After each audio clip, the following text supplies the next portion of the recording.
va parler d'art ce soir. Dans un tel lieu, on va parler d'art dans toutes ses dimensions et on va commencer à travers vous et avec vous, Delphine Pinaza, à parler de l'art à travers le textile et le costume de scène. Vous êtes directrice du Centre national du costume de scène qui a ouvert ses portes en 2006 à Moulins, en Auvergne.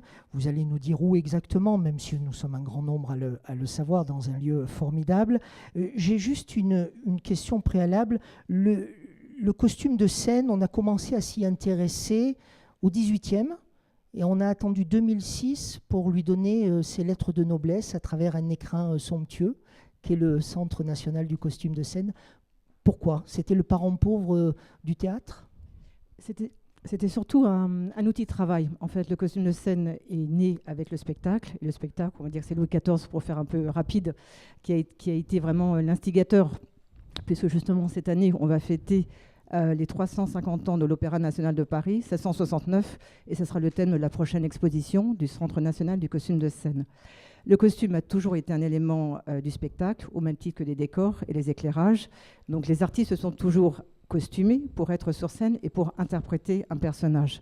Ce qui est nouveau et ce qui a vraiment jailli avec la création du Centre national du costume de scène, c'est sa valeur patrimoniale et sa conservation. C'est-à-dire qu'avant, c'était un outil de travail qui était confectionné, créé par des créateurs de costumes, par des dessinateurs, porté par des artistes, et ensuite, tant que le spectacle était repris, on le gardait. Et alors, tous ces costumes, avant le Centre national, où étaient-ils conservés? Ils étaient soit pas conservés, soit conservés parce qu'ils étaient repris pour de nouveaux spectacles, ou mal conservés et souvent détruits, voire vendus. Vous avez des chefs-d'œuvre dans vos armoires? Des pièces exceptionnelles. Par exemple? Nous avons 10 000 costumes de scène, ce qui représente environ 25 000 costumes en globalité. Ce sont des collections exceptionnelles et j'ai l'occasion d'aller visiter un certain nombre d'autres musées dans le monde et on reconnaît le talent de la France par rapport à sa création artistique et ses savoir-faire.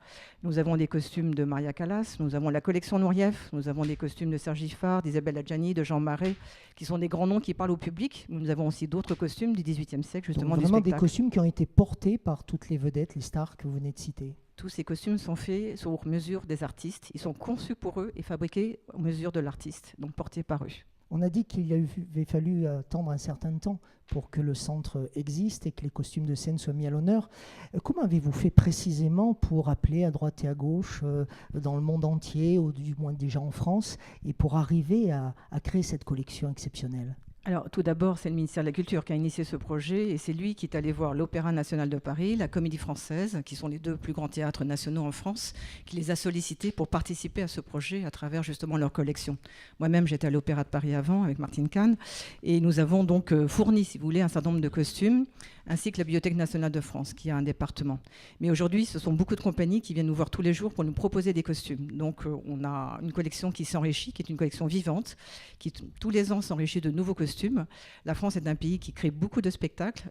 On a cette chance, il faut être conscient justement de cette présence scénique en France. Et donc, c'est très régulièrement que nous avons de nouveaux costumes.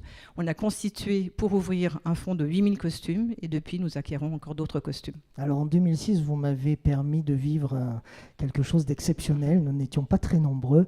Vous m'avez proposé de venir dans les coffres-forts. Enfin, moi, j'ai vu que c'était comme un coffre-fort. En fait, ce sont des grandes chambres climatisées où dorment tous ces costumes, puisque vous faites une rotation aussi pour les présenter. Les costumes sont un élément particulièrement fragile et comme tout autre musée du costume, et on pourrait citer le musée du textile à Lyon, ce sont des pièces fragiles qui ne peuvent pas être présentées de manière permanente. Donc nous, on les présente via des expositions temporaires, via une permanence d'exposition temporaire. Ce que vous appelez des coffres-forts, ce sont en fait des réserves, ce qui existe dans tous les musées, et c'est là où on conserve les pièces. Bien fermé quand même. Oui, tout à fait. On n'y rentre pas comme ça. Alors. On n'y rentre pas comme ça. On va parler de Christian Lacroix. Il a été le premier président du Centre national du costume de scène, grand créateur de costumes. Donc, vous lui avez fait confiance au départ, il vous a fait confiance aussi. Et vous avez aujourd'hui un certain nombre d'esquisses, de dessins de son travail.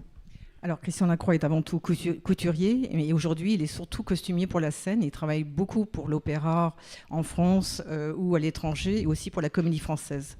C'est vrai que nous l'avons sollicité pour être le président d'honneur. Il était président de l'association de préfiguration, et aujourd'hui, il est président d'honneur, puisque c'est Jean-Luc Choplin qui est notre président du conseil d'administration. Et il nous a fait la grande générosité de nous donner plus de 2000 dessins, ce qu'ils appellent des maquettes dans le théâtre, donc les dessins préparatoires.